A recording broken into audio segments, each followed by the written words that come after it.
Gandhi से मनपुर अहम लग लाखरे मान ऑफिशियल होइना कोई की चीफ सेक्रेटरी गुम्बा पॉलिटिकल की पोस्ट में हुंदो ओमगा मनपुर की मियाम की वारिस की करी तो गुदा गया ना सेमिस्टर तो उनरम दे का सेकेंडली कोई मरम साबा सी सोसिंग यामना थिंक टैंकर्स एजुकेटेड अकोई यूथ सिंग मागा फमिनरन दे नंबर 1 पॉइंट का नंबर 2 माना प्राइम मिनिस्टर से मणिपुर सदन माना अपील तब से फै का इंडिया की प्राइम मिनिस्टर है मागी थाक्तगी याम हेनग्रबा पोल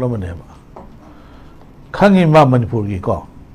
मणिपुर की 24 आवर्स मोन इंफॉर्मेशन इंडिया की अखोई की कनोने कंप्लेंट बॉक्स ने अखोईदगी है खंगी ओजामनी दे जुमारे खंगने हाउ टू सॉल्व लाइसे अखोईदगी है खंगने अखोईदगी है रिपोर्ट लेरंगने मोन व्हाई माना लाक्तो मरम से करिनो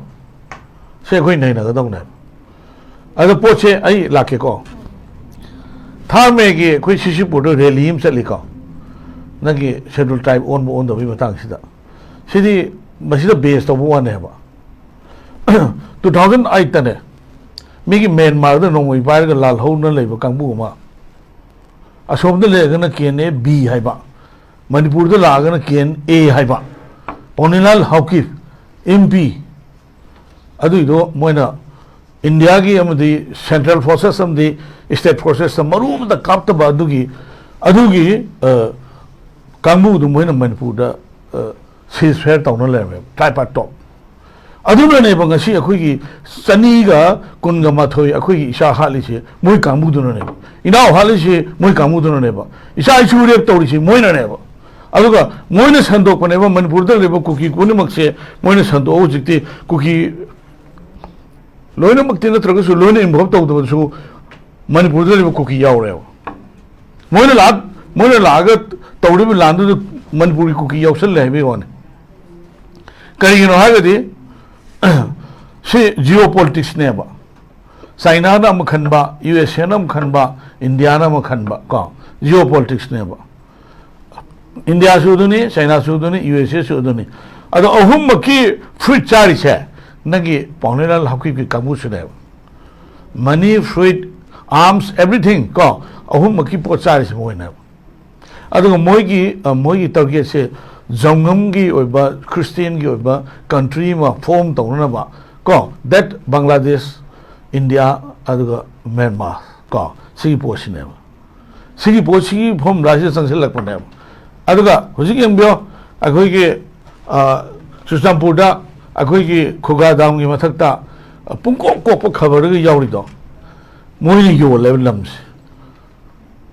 land is belongs to state government ko ado moinaga authority sari yolina dra yam nongning jane swa hida ko aduga si yam nongning jane ba aduga sigi 2008 ta akhoi ki kano toramba akhoi ki honorable hakino lusing ba kene ma manipur da sangjal laise masi state government yo na di tripart tokti withdraw tawre ba kari gino withdraw tawu yadri se सिगुम्बदा अखोई भाव तामिनबा संगनेबा अदुगा हुजिकी थार मेदगी थोलैबा सिगी अखोई community एंडिगी इथनिक्स वार हाइतारे को सिगी से BJP ने थोन न तेबा सिगी पोचे अखोई ma'am खमिनबा दका लेगनेबा अदुगा सही तरे अमुक सिगी नेशनल डेमोक्रेटिक अलायंस की बीरेन लुसिंग गवर्नमेंट अमा मणिपुर द लेरी बसे माना माना थबक तबुज में तम भंगी से सही तरे सिगी मनुदा कनो सही अहुम मखाई उतने हबा अतै दे कोरोना कोविड की सही नि हुम लेखरे अदुगी था त्रा मात्रा तुक्सिमा करिगुंबा इरम त डेवलपमेंट तबु गमद्रे को अदा थबक तौरी में तमसी किसी पोंटे है नेशनल हाईवे 37 दगा हुजिक आरसीसी की ब्रिज लेरिसे 1947 की अखोई की 14 अगस्त ने अखोई मणिपुर ने निखा तमिसे बिफोर वन डे इंडिया दगी अखोई ना हाना निखा तमिने है मोइन 15 ने अखोई 14 ने adubo 1949 na namlo lotion ga matungda moina sahi kungani thoi chumna party state oina congress ki masamda thamme ba Jawaharlal Nehru sa tamhum lak pae be memma ibo bine tamhum lak pae ba Rishan Krishan tamani lak pae sahi nipu chat khare duda adugi development do kari lege ba yango angang sing makhom khu te ba mai min kai be inner line farm system mayam tawi mainland India da khoi ki akhoi su sal yum nei ru yum sawa lam lei jaina da adu mai na Manipur sida yamna pitpa community um lei masi da mainland India ki mayam se thom jal lagadi moi ki tungi generation khongun muthi tare hai ba wakhalam da inner line farm system ba se home minister na piri ne ba akhoi generation kanna ki piyu ne ba secondly ai shimagamu ai haige ba 2000 Canada 1980 da nangi akhoi kambu bi se ke short thapa na kai ba asi reserve sin nate ko 51 AC ko ha ado asi se uji oi jiri lambi ki ka akhoi ki 220 kilometers thapa si administration combination ki damakta asi da district adu organize to bu yai ko aduga kampu pi daga pi se akhoi ki bawni sing adagi nangi namboli kori phaba adagi akhoi makoi sing adagi nangi city Imphal ki heart of the city Langon nang 51 isi sing ine ba asi akhoi ki amang baga prasadi ka topa akhoi ki district khusem ne se si le organize to bu yaroi ba sigum ba yamna chi hei nai ba akhoi ki thabu adidi umbi kano kendra taru nangi kanomda wangjing kanomda kaksing nomda bo thada biya bo le biya do nipan moi to mi yo ani uri bokta dc mamangi mati ama lamsang do hundu ma ga ba si congress is very dangerous ko congress is very dangerous moi administration se praja ki yeng de ba adugo hujik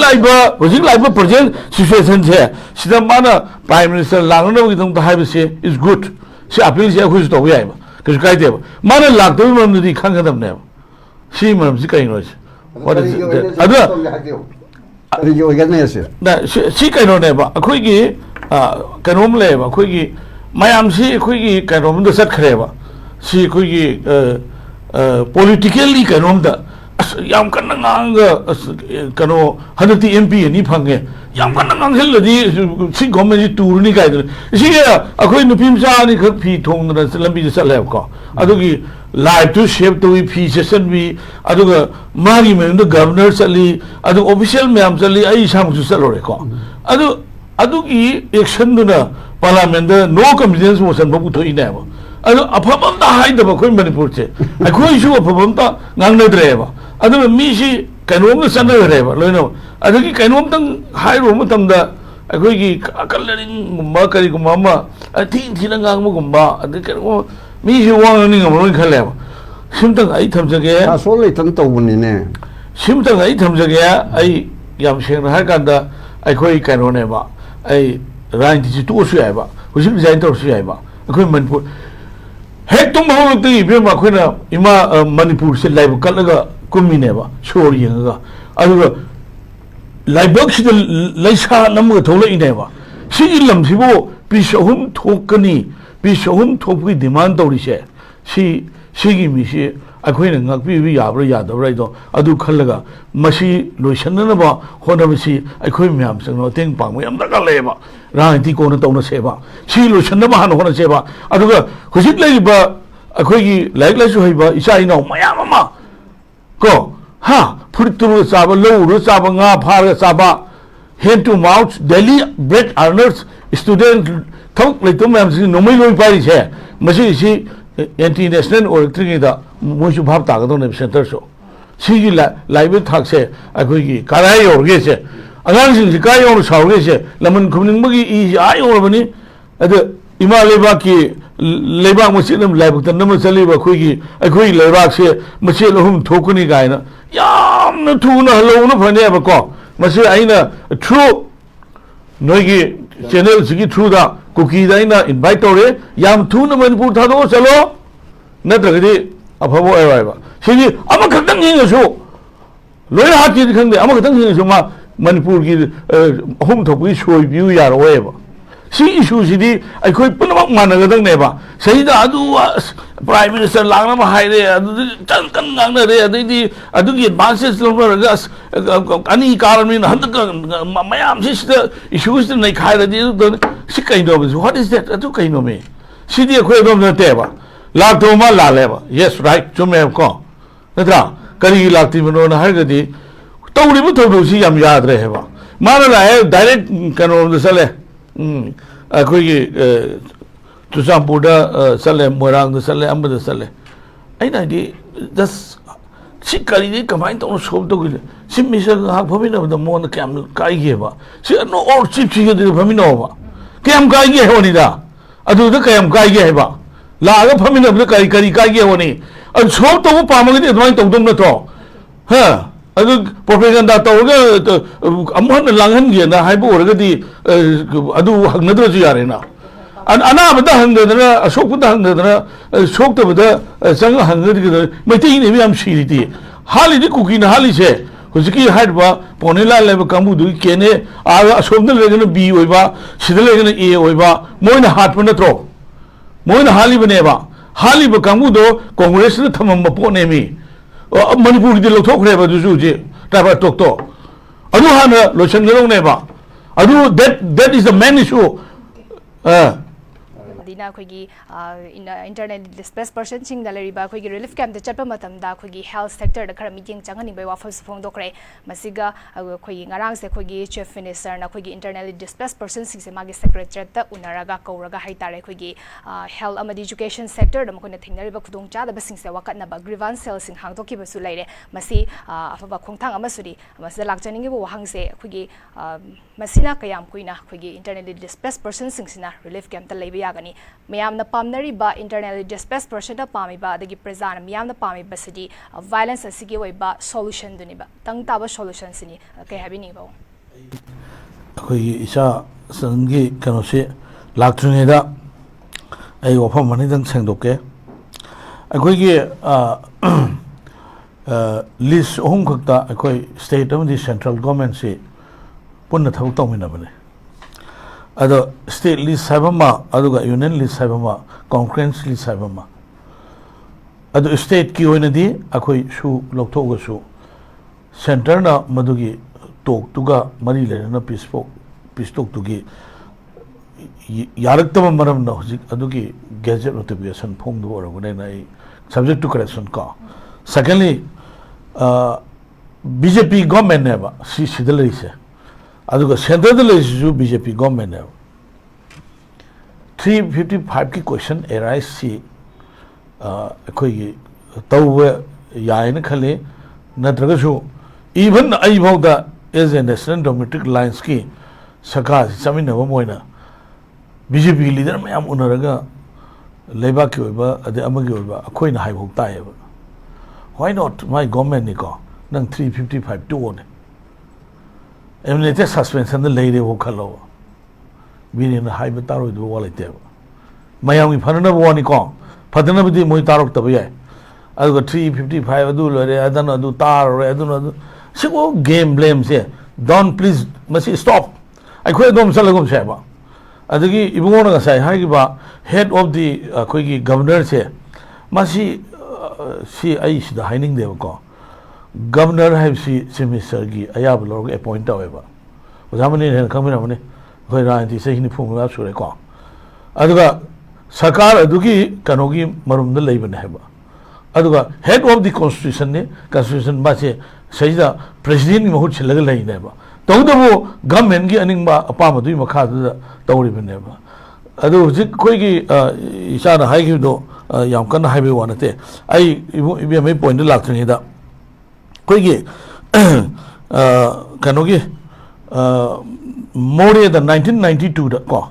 अखोई Naga Singh cookie Singh नंगी के एसोना warning हम तोयबा नागा सिंह से पुंग कोमरी की मनुंदा मोरे दे सटकदम ने सगी पोचे काय दे लाकुनो हरगा नंगी 1992 देना 98 फोगी नागा कुकी वार की पोतु ने हबा सगी पोचे से अखोई जियोपॉलिटिक्स तौरंबा कंबू हाना Myanmar is the black top to it, Tong Chami, Mai Thali, I could border settle a more about it didn't want to there. Go, geopolitics key, port number. I say, high pun with the hour. Congress and BJP is same coin, no, no, geopolitics to continue so upon ever. Go, was Germany, the game we want to hiding it, you go. I could you know in Kangi, high via the worker lay or hide the one ever. Going low in Kang ever. Going low in Kangi, saying if you have going to politics stories. God, 1990 in the draft. Although, 1992 the Guinness, 98 Popa, Cookie, Nagagi wars. Congress come leader lucky ever. A quick Congress giving more than young girl. Just she said, Hujiti, Kui lay with trains here, 80 Yamna Santi and a lowy. I call me out, so Bhabtam in another corporation. Congress would be the hunter. Congress gave me living on pay call. Citizen Pass would be. I call Tavern on my pulling the power call. Other, which labor says the quickie, which in their consider. I will reduce TV Gumba, the gee just a quickie, Kadai don't know, mobile, mobile, long, he put a talk to him the later, Massaja, Pipa, Poba, Machi, put a Matuga, Ning the Matan Bakamushu. Raji Tobu Kamushu, a lawyer Kamushu, a the CSO Kamushu, Imalabakan, Shontan Gisheba, see Shida. Go, I think it stopped out Sheba. I do say I now so high. Congress of Palaga, Kokina, has it being draw. Was Amani the Simiso, she being drava. Communist cooking Italian share. Masivo, Simiso, Zamani will be on draw. No one go. No one go. I do pee the never in Honor never. I do pee the never I do never a quickie, being in my door. No Upagan, you may tell me whatever. Being you might do Paga, Nangi, Nang happy whatever. Because of that, I do Halim share, who's 224 Suredra. Ko, I do a man given a quick Kunatu Shureba. I do a Nangi Yum labor, IDP sing 72-75 never. Shimukana Tori, cooking in the throne, Kanuna Tobro, Pangan the Tobro, Meti Pangan the Tobiko, and Nagana Tobiko, cooking the Tobiko. Singing cookies here 2000 I thought I could you was I bob in a puzzle, Kapam Maneva. More than ever told say, Harley Punamus more than ever. I do Congress take to watch in no everyone either. My Ampuna Taselaga, Kiesilo, send them home of Pay everyone ever. Blame Togunova. I do give blame to Pateva. When Pusala Mother never Harley say, Cookie may am do, no my pie may am do. I do she doesn't eat with some little be with do. More than ever Harley say. Moina Kaito, China, this is Shalawi, no Mishulawi, America, this Shulawi, India, this Shulaweva. Aduga, Moina Tobaneva. A Pusalati Moina Neva. Pusalema do, Pusalama do Tokoni, Adudi, BJP doesn't no, Shivshana winner, as a neutral. No game blame Tonova. BJP Congress who never over. Me turning a Murray, calling out him turning a Murray, turning a Murray. Game blame Tona Bill BJP Congress. Was in Mount Tarish and Helova. I have been a palace have been over. I didn't mean a come by way, don't be over. Turning driver, quit turning all ever, car ever. I come with district Shivo, come I share me Shivo. Ha, Pasatica Mamma told the Shivo, Lagoon Shivo, come with Shivo, P1 is she, Saitu Kendra, assisting Shivo. A Sikano. I think in the gear cannot say a quick assembly lady things here, Kamubi ha. Nagi more and more. Tampakal was Chingum Masam say, Kamubi Hana, Kamubi Chingba. Ha, Nangi was I Bubiga, Nangi Namtang Hakuka. A quick meditation low drive me. I think Kindra Nipan both had the dear both P. Lepia Dogumba. I think we walked again to. Chikumayam the Chihina, Quiggy, Carino Magi. Say election convenience or number, politically convenience or number poche. Tung the Kari is a Kanga never. Sahi Tramgama, Zoran Hiruna Pire, Sahi Tramgama, Shankashin the Pire. Ha, Sahi Taramana, Nangi, Carona Pire, Sahi Nipu Pire. Sahi Nipu is on the Graidano. 1947 की ऐने जाएगी तो 14 August अखोई India दगी हाना नोम independence फंगेद्रा अदि मथुंग दमोइना 15 न फंगमनेबा अदुगा सही कुनि थोए कांग्रेस अखोई छे state PV दे बेबेमा सी party state ओइन थमेबा अदुगा निथौन थनंबा फ्री मूवमेंट रिज्यूम दो निथौन थन लोय लोथोगा फ्री होलो थनबनेबा फेंसिंग सु खादबा 399 किलोमीटर फेंसिंग कारमदबनेबा अखोई मतमदने 11 किलोमीटर अइना पॉलिटिकल पार्टी तोमदु की कन्वेनर रेब कांदनेबा कनो किलोमीटर रामदु कारजे को हुजित जस्ट अखोई मांगना तारे तबक छे मैतई है मैतई अखोई न तौदुसी अखोई अइना लेपिबम फम कनगदनेबा अदु कांद राजनीति की फिरानि हम लेनी राजनीति ऑफिस तो हम लेनी बोल लेफम लेनी को नगा अदु नतन सुम तौतागदी अगांग मयाम से पूर से खिबिया मथक चपदा सोइदम निको से सी अजा लांगफांग तौनगुम से डिस्कशन से आईदी डिस्कशन तो से आई समान पेलेन डिस्कशन तो से अखोई म्याम ngang न बिसिदा कुकी न लोइना सिंगे हेबा अखोई ngang न इंकर सु हंगबया दबदि हंगकरोबा असी पोसी हम लो नमने आई लागे को नंगी हुजिकी प्राइम मिनिस्टर से तसें हाय कांद मासी इकाई नुसी यानगिबने मासे पार्लियामेंट द खोंगोई नबनेबा कांग्रेस न रियलिटी दि खंगदबा अगांग नु बिमसानी दि मतंग दनेबा अगांग मा लाक्तबि ममसे दुनेबा मान अगांग मसानी दो अदुगी फी थोक्तुन पुदुगी लमन सिंगने जे मान वासेबा अदुगी पोतो उल्लिबो दुदी शेप तोरिबो मेदुदी उतबा अदुगी पोतु उल्लगा पोची थुगाइना न होनबा चखाइना होनबा मयाम से मसिन मणिपुर से अखोई कनोसी लोशन जबनेबा अदो मासी इकाई नुसी जानबनी अदुगा मदा पार्लियामेंट मासी नो कॉन्फिडेंस अदुगी पोतु दी थोइबने में अदो अखोई मैतई दी अखोई लांदेबा नुपिम सानी दो आई माइसा आई चलेमी गवर्नर सु चलेबा अदो आरिम तोरे दो हाले अदुगी पोतु दिल्ली क्वाइट हाइजलगा मीसिंगु सावले अदुगा सिदा लागा पांगदो पोतु पांगद्रे अदुम हाइजन भी थौसि तो हाइबि वने हाइजन भी थौसि तो नर जायबा ददि यारोयबा खोय सेफ तौनो आई लंबी म लेत्रेबा पॉइंट ओने सदुम या आई कनोने नंगी ngasiगी एजेंडा सिदा स्ट्राइक तोरके याला मदाइन हाइदुसे उसी खोइगी कुकीगा मैतैगा हानरिसे मसी रिवार्ड फंगनी का है नते को मैतई न कुकी हालगा कुकी ने रिवार्ड फंगनी का है लेते बा अदुगा मैतई न कुकी न मैतई हाल रिवार्ड फंगनी का लेते सिमा मालेम की क्वाइदनी कनबा अकोई ब्रिटिश इपाइबु सिन लांथेनरम दुगी अखोई कामुदा अदुगी ई सेलिबनेबा मखोई गुम्बा खरना अखोई मणिपुर की लमखैद सिंगनरक पुसे कानरोय मतम मांगनेबा को सी शिवसेना की प्रेसिडेंट की यामना नोलुना नोगी चैनल सी थ्रू द मियांग लोना पीपल मैसेज ने अनि शुभमना प्राइम मिनिस्टर मणिपुर द लागते छे मसी आइसु मैते मोइना आइसु नोंगाइ तो फावेबा गुवाहाटी द माना लाए को गुवाहाटी द लाया सामदा अदो मा 45-50 मिनट्स की जर्नी ने को गाला पिरम यायबा सेकेंडली रथ जत्रा का तौद मी मरी मा सिबगी मा अदु तौ करी फोंदो इको अदो अखोई से मी चनी हेन सिबसिगी पोसी खितंग कनोमा आइसु एजे कनोमा नुंगाइ तो फावेबा अदो मोंदुदी करिम नुंगाइ तब कांग्रेस न पीगी हाइदुदी मधु नंबर मोरगे लागतबने सिमदि am clear ओइरे को अदगा सेकेंडली हुजि कोई कनोने यामना कनो कोई मणिपुर से कहीं हाइतारे अखोई मणिपुर से कईगुम्बा थबक अमदा कानरेना हारगा मदुदे तो हॉप्शनरे तौनबी अदि मदुना कइनोम तौरे हाइदे तो तौबी अदो मयाम से अखोई जस्टिफिकेशन से खरा अखोई दरकार लेगनेबा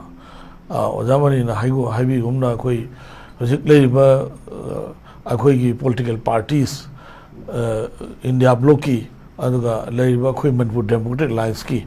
आई चिठी इरगा पुनसनबा याबा अदुगा सेमिस्टर द अखोई में हमसे पुनबल लरकांदा सेमिस्टर द करी अप्रोच तौदगे हाइबा अदुगी पोतुदा अखोई सी एज ए इपाइपुना थंबिरम लमखै सी कन्ननबा अखोई करी तौसिगे पॉलिटिकल की ओइबा केनो में हमसे कोई थादोनरसी ꯁꯤꯗ ꯑꯩꯈꯣꯏꯒꯤ ꯀꯣꯡꯒ꯭ꯔꯦꯁꯅ ꯕꯤꯖꯦꯄꯤꯗ ꯇꯥꯏꯅꯕ ꯕꯤꯖꯦꯄꯤꯅ ꯀꯣꯡꯒ꯭ꯔꯦꯁꯇ ꯑꯃꯨꯛ ꯇꯥꯏꯅꯕ ꯀꯣꯡꯒ꯭ꯔꯦꯁꯀ ꯕꯤꯖꯦꯄꯤꯒꯁꯦ ꯑꯩꯗꯤ ꯀꯣꯡꯒ꯭ꯔꯦꯁꯇꯒꯤ ꯀꯥꯔ ꯕꯤꯖꯦꯄꯤꯗ ꯆꯪꯉꯒ ꯕꯤꯖꯦꯄꯤ ꯒꯣꯔꯃꯦꯟ ꯁꯦꯝꯕꯅꯤ ꯂꯧꯏꯀꯣ ꯑꯣꯖꯥꯃꯅꯤꯀꯣ ꯑꯗꯣ ꯁ꯭ꯋꯥꯏꯁꯤꯗ ꯑꯩꯈꯣꯏ ꯌꯥꯝ ꯀꯟꯅ ꯅꯩꯅꯅꯤꯡꯗꯦ ꯁ꯭ꯋꯥꯏ ꯁꯨꯝ ꯉꯥꯡꯅꯔꯝꯕ ꯃꯤ ꯃꯌꯥꯝ ꯑꯃ ꯕꯤꯖꯦꯄꯤꯒꯤ ꯑꯆꯧ ꯑꯆꯧꯕ ꯑꯣꯏꯔꯤꯀꯣ ꯁ꯭ꯋꯥꯏ ꯁꯨꯝ ꯇꯧꯔꯝꯕ ꯃꯌꯥꯝ ꯑꯃ ꯑꯗꯣ ꯑꯩꯈꯣꯏꯗꯤ ꯔꯤꯌꯦꯜꯂꯤ ꯑꯩꯈꯣꯏꯗꯤ ꯇꯁꯦꯡꯅ ꯏꯃꯥ ꯂꯩꯕꯥꯛ ꯅꯨꯡꯁꯤꯕ ꯑꯃꯅꯤ ꯍꯥꯏꯅ ꯁꯨꯝ ꯊꯝꯒꯦ ꯑꯗꯣ ꯑꯩꯈꯣꯏ ꯃꯔꯤ ꯃꯉꯥꯁꯤꯗ ꯐꯝꯃꯤꯁꯤꯡꯁꯤ ꯃꯅꯤꯄꯨꯔ ꯅꯨꯡꯁꯤꯗꯕ ꯀꯅꯥꯁꯨ ꯌꯥꯎꯔꯝꯃꯣꯏ ꯍꯥꯏꯕ ꯑꯗꯨ ꯀꯃꯥꯏꯅ ꯀꯟꯒꯗꯒꯦ ꯍꯥꯏꯕꯗꯨ ꯀꯣꯛ ꯊꯥꯗꯅꯕꯒꯤ ꯄꯣꯠꯇꯨꯅꯦꯕ ꯑꯩꯅ ꯂꯥꯛꯅꯤꯡꯉꯤꯕ ꯄꯣꯠꯁꯤꯗꯤ ꯑꯗꯨ ꯂꯥꯛꯇꯕꯗꯒꯤ ꯑꯗꯨ ꯁꯤꯔꯦ ꯑꯗꯨ ꯂꯥꯛꯇꯕꯗꯒꯤ ꯑꯗꯨ ꯃꯥꯡꯉꯦ ꯑꯗꯨ ꯅꯠꯇꯕ ꯄꯨꯜꯂꯒ ꯃꯥꯗꯣ ꯑꯃꯨꯛꯇꯪ ꯑꯩꯈꯣꯏ ꯇꯧꯁꯦ ꯍꯥꯏꯕ ꯄꯨꯜꯂꯒ ꯇꯧꯁꯦ ꯍꯥꯏꯕ ꯄꯨꯜꯂꯒ ꯆꯪꯁꯤꯜꯂꯒ ꯃꯗꯨ ꯊꯦꯡꯅꯁꯦ ꯍꯥꯏꯕ ꯑꯗꯨꯒꯤ ꯄꯣꯠꯇꯨꯗ ꯀꯩꯅꯣꯅꯦ ꯑꯩꯈꯣꯏ ꯆꯍꯤ ꯑꯃꯒ ꯊꯥ ꯃꯉꯥꯕꯨ ꯁꯨꯃꯥꯏꯅ ꯂꯩꯕ ꯍꯧꯅꯕ꯭ꯔꯣ ꯑꯗꯨ MP ꯑꯅꯤꯈꯛꯇꯪ ꯂꯩꯕ ꯌꯥꯝꯅ ꯏꯝꯄꯣꯔꯇꯦꯟꯁ ꯑꯣꯏꯗꯕ ꯂꯝꯈꯩꯁꯦ ꯅꯪꯒꯤ UPꯒꯤ ꯗꯤꯁꯇ꯭ꯔꯤꯛ ꯑꯃꯨꯛꯇ ꯆꯥꯎꯕ ꯄꯣꯄꯨꯂꯦꯁꯟꯁꯨ ꯑꯗꯨ ꯍꯦꯟꯅ ꯍꯟꯊꯕ ꯀꯣ ꯑꯩꯈꯣꯏꯗ ꯇꯧꯔꯤꯁꯦ ꯁꯤꯗꯤ ꯐꯠꯇꯕꯅꯦꯕ ꯇꯧꯔꯤꯁꯤ ꯐꯠꯇꯕꯅꯦꯕ 49ꯗꯩꯅ 72 ꯐꯥꯎꯁꯤꯗ ꯏꯁꯇꯦꯠꯍꯨꯗ ꯄꯤꯗꯕꯗꯨꯒꯤ ꯄꯥꯔꯁꯤ ꯏꯁꯇꯦꯠꯇ ꯊꯝꯃꯒ ꯃꯗꯨꯒꯤ ꯋꯥꯔꯧꯗꯅ 1969ꯗ ꯅꯪꯒꯤ ꯅꯥꯒꯥꯂꯦꯟ ꯄꯤꯗꯅ ꯂꯝ ꯃꯆꯦꯠ ꯃꯆꯦꯠ ꯐꯨꯛꯇꯣꯛꯑꯒ ꯊꯤꯕꯣꯡꯃꯩ 63ꯗ ꯊꯤꯕꯣꯡꯃꯩꯒꯤ ꯃꯆꯦꯠ ꯑꯃ ꯑꯁꯥꯝꯒꯤ ꯃꯆꯦꯠ ꯑꯃ ꯇꯧꯔꯒ ꯑꯩꯈꯣꯏꯗ ꯑꯗꯨꯒꯤ ꯆꯍꯤ 4ꯒꯤ ꯃꯇꯨꯡꯗ ꯄꯤꯕ ꯑꯗꯨꯗꯅꯦꯕ 1963ꯗ ꯀꯩꯅꯣ ULF ꯂꯤꯡꯈꯠꯂꯛꯏꯁꯦ ꯅꯤꯡꯕ ꯊꯨꯡꯗꯕꯗꯣ ꯍꯧꯖꯤꯛꯁꯨ ꯅꯤꯡꯕ ꯊꯨꯡꯗꯕ ꯃꯌꯥꯝ ꯑꯃ ꯂꯩꯌꯦꯕꯀꯣ ꯔꯥꯖꯅꯤꯇꯤꯅꯤ ꯀꯥꯏꯅ ꯄꯨꯡꯉꯥꯡ ꯉꯥꯡꯕ ꯐꯠꯇ꯭ꯔꯦꯅ ꯂꯧꯋꯦꯕ ꯁꯤ ꯑꯩꯈꯣꯏ ꯄꯨꯟꯁꯤꯟꯕ ꯅꯠꯇꯅ ꯏꯕꯦꯝꯃ ꯍꯧꯖꯤꯛ ꯌꯨꯅꯥꯏꯠ ꯑꯩꯈꯣꯏ ꯋꯤ ꯃꯁ ꯑꯩꯈꯣꯏ ꯁꯤ ꯌꯨꯅꯥꯏꯠ ꯑꯣꯏꯅꯕ ꯍꯣꯠꯅꯕꯗ ꯑꯩꯈꯣꯏ ꯃꯤꯁꯑꯟꯗꯔꯁꯇꯦꯟꯗꯤꯡ ꯇꯧꯅꯗꯅꯕ ꯂꯝꯕꯤꯔꯣꯝꯗ ꯆꯠꯅꯕꯅ ꯈ꯭ꯋꯥꯏꯗꯒꯤ ꯐꯩꯌꯦꯕ ꯁꯦ ꯈ꯭ꯋꯥꯏꯗꯒꯤ ꯐꯩ ꯑꯗꯨꯒ ꯅꯤꯡꯕ ꯊꯨꯡꯗꯗꯅ ꯅꯤꯡꯈꯥ ꯇꯝꯕ ꯇꯥꯜꯂꯤꯕ ꯀꯥꯡꯕꯨꯁꯨ ꯀꯣ ꯁꯤꯒꯤ ꯏꯁꯨꯁꯤꯗ ꯄꯥꯏꯞ ꯂꯥꯏꯟ ꯑꯃꯗ ꯂꯥꯛꯑꯒ ꯏꯃꯥ ꯂꯩꯕꯥꯛꯁꯤ ꯀꯟꯚꯦꯅꯔ ꯃꯥꯏ ꯃꯌꯥꯝ ꯌꯨꯝ ꯍꯟꯈꯤꯕ ꯌꯥꯏ ꯃꯥꯅ ꯇꯧꯈꯤ ꯌꯥꯏ ꯄꯣꯂꯤꯇꯤꯀꯦꯜ ꯄꯥꯔꯇꯤꯁꯨ ꯏꯁꯨꯁꯤ ꯂꯣꯏꯔꯕ ꯃꯇꯨꯡꯗ ꯃꯥꯏ ꯃꯥꯏ ꯐꯤꯔꯥꯟ ꯄꯥꯏꯅꯈꯤꯕ ꯌꯥꯏ ꯑꯣꯖꯥꯝꯅꯤꯀꯣ ꯁꯤꯗ ꯌꯥꯝꯅ ꯑꯩꯈꯣꯏꯒꯤ ꯀꯩꯅꯣ ꯑꯩ ꯌꯥꯝ ꯀꯣꯏꯅ ꯉꯥꯡꯅꯅꯤꯡꯗꯦꯕ ꯀꯣꯏꯅ ꯉꯥꯡꯕꯁꯨ ꯍꯩꯇꯦ ꯑꯩꯀꯣ ꯑꯩꯅ ꯍꯥꯏꯁꯤ ꯑꯗꯨꯋꯥꯏꯗꯨꯅꯤ ꯑꯗꯨꯒ ꯇꯁꯦꯡꯕ ꯍꯧꯖꯤꯛ ꯑꯩꯈꯣꯏꯒꯤ election amakak mangda tare grassroots ki election ama ko si akhoi peaceful oina ba hona sen hai tragedi sigi mamangda koi lal lo senana ba government sina center ga taina biyo aduga khoi mayam sina biyo parja mayam su teng bangan ji akhoi mayam puna bakse ko aroi bida ina thamjani se aduga akhoi mayam su akhoi gi ama na amada thina chai graga asmana du ngang ngam gre mana du hai gre kaina nokna bi du nataba ko sigi subject issue sidi mari su yaw idana sidai do game blame tawnagum jaimi wane ba Narendra Modi na laktabududi really I should shock to no idea ba ko tacheng na no idea adu no idea haidra akhoi mai manak sana na ba mo na hai na ba akhoi mayam punsan ba tok ya de hai wani adu wan da ko ko